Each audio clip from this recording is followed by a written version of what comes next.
কথাতেই আছে কষ্ট করলে কেষ্ট পাওয়া যায়। আর আজ হয়তো সেই কথাটাই বাস্তবায়িত হয়েছে এই সন্দীপদার জীবনে। কারণ লাস্ট 1.5 বছর ধরে কিন্তু উনি মধ্যমগ্রামের ফুটপাত মানে কালীবাড়ির সামনে পোলাও আর মাংস বিক্রি করেন। আর এর আগে কিন্তু বহুবার ওনার থেকে আমরা খেয়েছি, কিন্তু কখনো এই জনস্রোত ভিড় কিন্তু নজরে পড়েনি।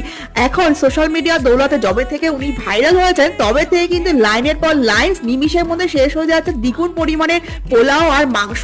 আর তাই ভাবলাম আমরাও একটু টেস্ট করে দেখি আগের মতন সেই স্বাদটা আছে কিনা। গিয়ে দেখলাম মাথায় হাত পড়লো আমাদের, এত লোকের ভিড় নিমিশের মধ্যে শেষ হয়ে যাচ্ছে পোলাও আর মাংস।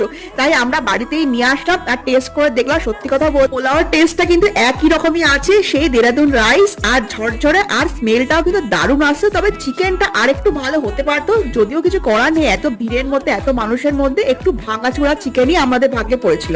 হয়তো অন্য কোনো সময় গেলে হয়তো আরো কিছু ভালো পেতাম, কিন্তু রান্নার কোয়ালিটি কিন্তু একদমই চেঞ্জ হয়নি, যথেষ্টই ভালো আছে। তো তোমরা অবশ্যই ট্রাই